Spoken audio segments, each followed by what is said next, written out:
Hey guys, it's finally fall. I am in my kind of big sweater. I have a mug of tea and I'm cuddled up in my fall blanket right now. I hope you have a nice beverage to sip on while you watch this video and you're cuddled up with a blanket or a pet or something. I am going to be talking about the best books to read during the fall. Only books that I have read. I have a lot of autumnal books on my TBR and I already posted my autumn TBR, but these are my recommendations on what you should be reading this fall. I have quite the stack. A little bit of everything is on this stack. So get cozy. We're probably going to be here for a while because when I recommend books, I like to extensively yap about what they're about and like the topics and morals that are in the book. So please get cozy. We may be here for a second. Get yourself something to drink. Get you a nice little snack. And yeah, let's talk about the best books that you should read during autumn. Starting off with the only book that I do not have physically to show you. Start off with fantasy. So Jacquette Delahaye is about Jacquette Delahaye. She is kind of a vigilante pirate. A D1 crash out. She's actually insane. And I love her for that because it's set during the 1600s. She's a pirate. I can't even begin to describe this book to you. It's so much going on in it, and every 50 pages is a plot twist. Something insane is revealed or happens, but it's basically following her as she becomes a pirate, the most notorious pirate of her time. She is such a queen. She's such a queen. She's so crazy. She is a mulatto, so she has a black mother and a white father. During the 1600s, you know it's about to be some insane foolery going on there. And she ends up finding out what it is. She has like ties to the government of the town that she's in. She's on this island town in the Caribbean, I want to say. She has some ties to the government that are not very good, and the government is trying to do some suspicious things. I don't want to spoil this book for you. It is the most autumnal book. Imagine like dreary end of summer, early autumn days on a little kind of coastal island town. Imagine somewhere like Puerto Rico during fall. It's gloomy, it's foggy, it's dreary, it's kind of like seldom, but it's a vibe. And the main character is not tolerating any foolishness from anybody. I loved it. I enjoyed it so much. And there's plot twist after plot twist. It's very quick paced. It's so good. Go ahead and pick that up this fall. That's my first fantasy book recommendation. My second one is A Tempest of Tea by Hafsa Faisal. That one is about this girl named Arthi. She's running this tea shop called Spindrift. That is a tea shop by morning and afternoon, and then by night it's a vampire den. Basically, this book is Six of Crows if Kaz was a woman and there was vampires. Like a ton of vampires in the world. In the group, it's an unlikely group going on a heist, that kind of thing. They're trying to get this artifact of some sort. So much is going on. Secret identities, love triangle done right. Y'all know how much I hate love triangle. Like, it's just one of my least favorite tropes. Why are we doing this? But this love triangle, I actually didn't know who I wanted to root for. Part of the love triangle is enemies to lovers, and the other one is kind of rivals and actual enemies to lovers, like betrayal and all of that going on in it. It is so good. This book was addictive. It's set during the prime of fall. The descriptions of the tea shop, the description of the town, is literally Ketterdam if it had vampires. It is so good, y'all. I highly recommend this book. It does kind of end up on a cliffhanger. I will warn you about that, just so that you don't go in blindly and get thrown off the cliff and you don't know what to do because the second book isn't out yet. But it's a very good book, very autumnal. And if you're looking for vampire vibes during the fall, which I know a lot of people are, this is a good fantasy book to pick up. Next, the book that actually inspired me to make a fall book recommendations video this year, The Ogress and the Orphans by Kelly Barnhill. This little book. This beautiful little book. This is a middle grade fiction that is chronicling a group of orphans and this gigantic like stone lady called the Ogress, who looks like this. When I say a stone lady, that's literally what she is. Like, she's a giant. She moves into the outskirts of the town. The orphans are living in the orphan house in town. The town's library and schoolhouse has burned down, which was the town's heart. The library was the kind of foundation to the whole village, and when it burnt down, everybody kind of went inward. Everybody retreated from being neighborly and kind and loving to each other and just went and kind of isolated themselves. Also, because the library has burned down and the schoolhouse burned down, obviously the villagers are losing their creativity, curiosity, and care.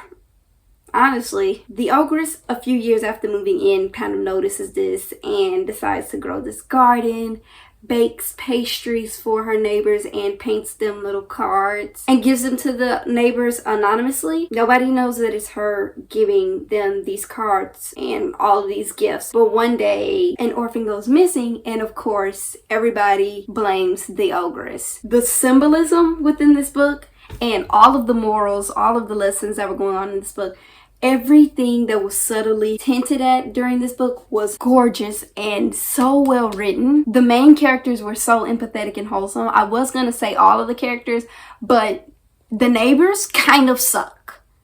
Even after finishing the book, and we do get a good ending, but even after finishing the book, I still have beef with everybody. I don't care. But the main characters, the orphans and the Ogress, so sweet, so wholesome.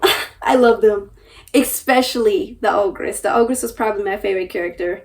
And I also heavily relate to her. Like, not so much with the people pleasing. Like, this book is all about goodness and kindness and being a giving and generous person. The right to read and the power of books. Oh my gosh, it was absolutely phenomenal. This was literally the coziest book I've read all year. I absolutely adored this book. And it's the most perfect book to read this fall. If you don't read anything on this list, please just read this one.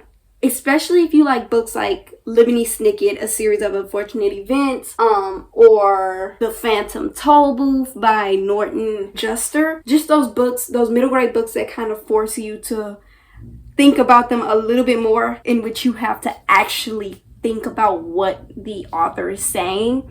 Even though it's very easy to read and understand, there's a lot of symbolism, there's a lot of wordplay, there's a lot of imagery, and just so many literary devices were used to make this story come to life. It's amazing. No complaints, no notes. Then we have a book that I haven't recommended in a while. The Secret Life of Church Ladies by Disha Filia. I think I recommended this book last year around this time. It is a short story collection that you can either take your time and read like a story a day, or read the whole book in one day like I did. This book is obviously by the title following The Secret Lives of Church Ladies and the kind of inner workings of religious people. There's 9 different stories in this book. Every single story is amazing. It is kind of talking about the hypocrisy going on in the church, the sinful things that are going on in the church, and the actual sinful things that are going on in the church, the adultery, the drama that's always going on in the church. Girl, if you grew up Baptist, read this book, because you know exactly what I mean when I say the drama that's going on in church. It is so good. There's a few scenes about toxic and kind of life-changing mother-daughter relationships, in life-changing in a negative way. Also a little bit about therapy. It's really about the hypocrisy going on in the church, like what the pastors be up to. I'm telling you, if you're Baptist and you know exactly the type of drama that's going on in the Baptist church, like at all times, go pick this book up, because you will relate heavily to some of the stuff that is being talked about in the book. My favorite stories were Eula, Peach Cobbler, and How to Make Love to a Physicist. I love the short story so much, and it is so kind of dark and grim, but not dark as in heavy dark topics. It's just dark in terms of vibes, and it's just perfect for fall. There's a lot of baking imagery in here, and a lot about generational trauma and the ways in which history repeats itself. Then we have Garlic and the Vampire by Brew Paulson. This one is a little graphic novel that you should definitely pick up this fall. I picked this book up last fall and it was perfect. No complaints from me, no notes. It was amazing. This story is kind of following this little vegetable person named Garlic, who is going to the outskirts of town because a vampire has moved into one of the abandoned castles. And obviously all of the other vegetable people agree that Garlic is the best person to go see and make sure that this vampire is not here to cause any trouble or harm anybody in the town. Garlic goes up to the castle to see if he's there to cause trouble. And she kind of realizes that some strangers aren't as scary as they seem. It is the coziest, cutest, funniest book ever. It is just a warm hug. You should read this book after you make yourself like some beef stew or something, and read it in one night because it's perfect to just binge. It feels like watching an episode of Sesame Street. I'm gonna show you the art style so you kind of get a idea of how cozy and cute this story is. You see what I mean? It was perfect. It was just such a cozy, cute, lighthearted, funny read. The characters in this book were so witty and humorous and so nice to each other. The vampire was my favorite character in the book. He was so sweet. If you're looking for something fun, quick, cozy, cute, Garlic and the Vampire by Brew Paulson. Then we have another book that I've read pretty recently. This one is a manga, which I really don't read at all. Hollow Fields by Madeline Rosca. This book is about a little girl named Lucy who is going to this boarding school, and she kind of assumes that it's a normal boarding school, but once she gets there she realizes that it's a very weird boarding school for kid geniuses and mad scientists, and there's kind of some evil vibes going on with her professors, and she's trying to figure out what's really going on with the school administration, first of all. And she's trying not to get sent to the windmill because every week the kid with the lowest grades gets sent to the windmill and never returns. This is a YA book, but I don't know, it was kind of dark. This is the complete collection, books 1 through 3, and it was so good. It had all of the like back to school vibes, boarding school vibes.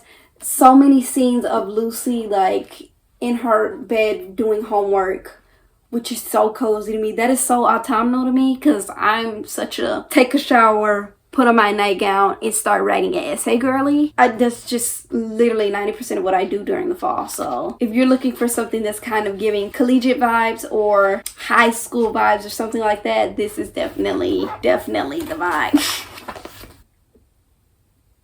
She's literally just like me, guys. I don't know, it gave all the cozy fall vibes, and then there's like the mystery. It's so good. I really liked it. Then we have a book that I've read and loved and have not talked about at all on my channel, I don't think. And it is a historical fiction called Wayward by Amelia Hart. This book is split into 3 different narratives. The first one is during 2019. The second one is during 1619, and the other one is during 1942. It's following 3 different women who are kind of going through it in their life. Like, they are going through a lot. The one in 2019, her name is Kate. Kate is running away from her abusive husband and fleeing to the Wayward Cottage, and she is kind of planning out what to do with her life now that she's escaped this disgusting evil man. The one in 1619 is named Alpha. She's awaiting trial for the Salem witch trials. They're trying to kill my girl. You know what I mean? The one in 1942 is about this girl named Violet who is trapped in her family's estate. She's dealing with some really rough stuff going on. Y'all, check the trigger warnings for this book. I will go ahead and tell you right now. There is incest, non-consensual incest. So also rape, sexual assault, abuse, domestic violence. It's shown on page. Like, don't go in here thinking that it's going to be a cute historical fiction. It is very powerful and very moving, yes, but the trigger warnings are very serious. I need you to take them seriously, so please go check them. Those are the ones off the top of my head that I remember very vividly. But I flew through this book in a single sitting, okay? I was locked in on everybody's point of view, and it went very, very quickly. I will say, we do have a few crash out moments, which I appreciate. I appreciate that. We can't be going through all that and not have some women rage moments. You know what I mean? And it definitely gave the women rage that we needed. If those trigger warnings are rough for you, please do not pick up this book. It was a very, very good book. And if you're looking for a historical fiction that you could kind of fly through in a few sittings during the fall, this is definitely a really, really good book to pick up. Next, if you know me, you already knew this was going to be on here because there's no better time to read the Veronica Speedwell series than the fall. I wish I would have known that because I would have picked it up in the fall rather than the heat of summer. This is a 9-book series, but I didn't want to pull out all 9 books. I'm just holding books 1 through 5, but it's a 9-book series that is following this woman named Veronica Speedwell, who is a lepidopterist, which means she is a butterfly scientist, basically. She is studying butterflies, and in book 1, her last living family member dies, and she is brought to London by this mysterious man that she doesn't even know, and she is put in the house with a man named Stoker. She went to go live. Y'all, the way I can't even say the man's name without smiling. That tells you everything you need to know. But she goes to live with Stoker, and the mysterious guy that brought her to Stoker, who is also like Stoker's best friend, dies. And of course, Stoker's like, you did it, because you were the last person he was with. All of a sudden, he pops up dead after helping you. I don't trust you. I'm not here for it. I know you killed him. And Veronica's like, you know what? To prove that I didn't kill him, I'll help you solve the mystery on who actually did it. So the first book is them trying to figure that out, but each book is a different mystery. This book has so many different autumnal scenes. They go and live with this like weird circus family. I don't even know like what would be the actual name of this family. If you know the crew, the circus crew from A Series of Unfortunate Events, if I find a photo, I'll put it up on the screen. If you know them, that's what this circus family is like in this book. So it has the grudgy, foggy vibes, and it has the humor and wit and lighthearted vibe of British comedy. It is so good. Stoker is also a scientist, so there's also that kind of nerdy banter between the two of them, and the whole series is a slow burn between Stoker and Veronica in the midst of them solving all these different mysteries. Each book is a different mystery. Oh my god. It is so good. It is so good. And fall is the perfect time to read this series. And it's one of those series that you can honestly read all of the books back to back to back like this because they're so addictive. This is a series you could definitely fly through during the fall. Highly recommend. There's no better time than now to start this series. It's perfect for the fall. It was made for the fall. And I'm so happy I have 4 more books to read during the fall because I definitely need my Veronica and Stoker content this fall. Okay, Yak session over. I love that series so much. Again, if you don't choose to read anything on this list, read The Ogress and the Orphans and read the Veronica Speedwell series. That's all I'm asking of you. The rest of these are put here for the people that have already read those. Next, we have another cute, fun, little wholesome autumnal book. This one is a children's book and it's called Little Witch Hazel, A Year in the Forest by Phoebe Wall. What to say about this one? This one is following this little witch who is a literally miniature. She's tiny. She's like this big. And she lives in this little forest in her little mushroom hut. It's a little slice of life children's book. In the book, she finds this owl egg and she raises this owl.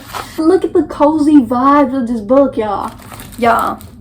Yes, it's a year in her life, so there's every single season in this book, but the art style just gives such cozy fall vibe. Look how cute this is. Come on now. You can't tell me that it's not autumnal. That is so cute. I want a pet owl. But anyway, I honestly feel like adults should be indulging in children's books as much as children do because it's healing to the soul. It's really not much to say about this book because nothing specifically happens. It's just a slice of life, days in the life of this woman's life. And it's a very quick read, obviously, because it's a little picture book. So, and yes, reading children's books counts as reading. Stop having toxic relationships with your hobbies, okay? And last but not least, we have 2 romance books.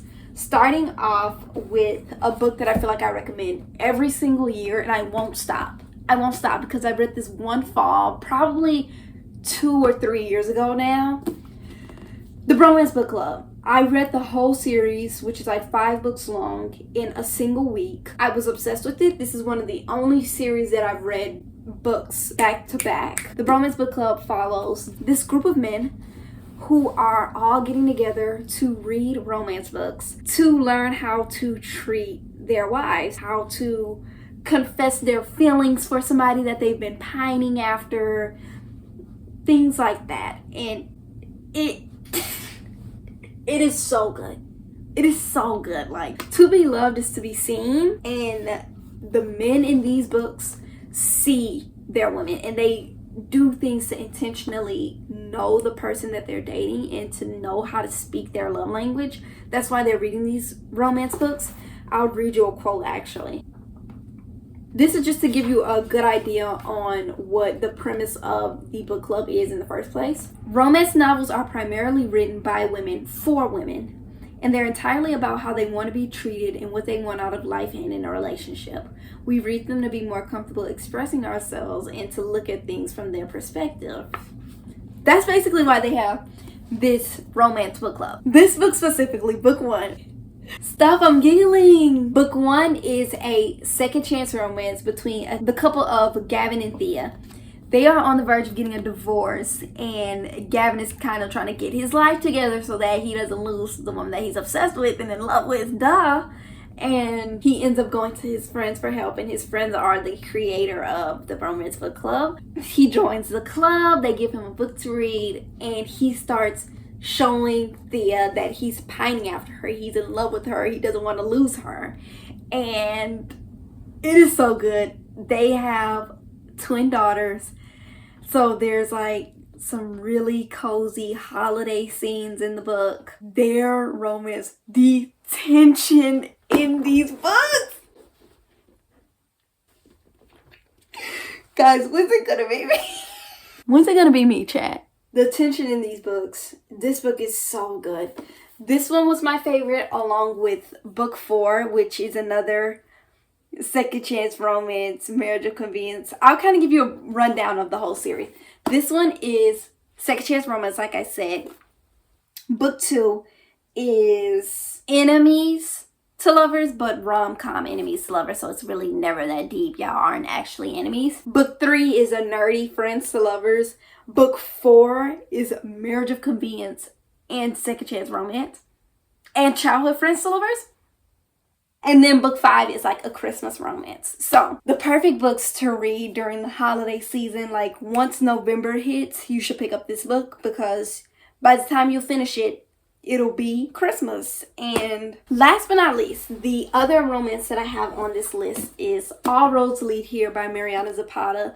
This is my first and only Mariana Zapata book. This book is a slow burn between Aurora and Tobias Rhodes. Aurora is coming back to her hometown, which is like this small mountain town in Colorado. After ending her long-term relationship, she's kind of like trying to reconnect to herself because she kind of lost herself in this relationship. She ends up renting property from Tobias on accident because his son, because he's a single dad, his son puts the property up for rent, and she ends up staying in like this separate house connected to their property. So there's kind of forced proximity when it comes to that. And it follows them as they slowly become friends and slowly admit their feelings for each other. And Aurora becomes friends with the son. There's like the family vibes going on there. You couldn't convince me that a romance book that's like 560 pages long would have me hooked from start to finish. But this book did it. I don't know how Mariana Zapata does it, but nobody else could pull it off. Truly. This had me hooked. There's so much good hiking imagery, forests and waterfalls. And it takes place over the span of a few months. Like when I say slow burn, I mean slow burn. I really hope that you have found something new to read from this video. Those are all my recommendations. I tried to include a bunch of different genres just so that every reader of every kind could find something to pick up from this list. I will of course be having some fall vlogs coming your way very, very soon because fall is my favorite season. Those are all my recommendations. And if you have any recommendations for me, thank you guys so much for watching. And I'll see you in my next video very, very soon. Bye.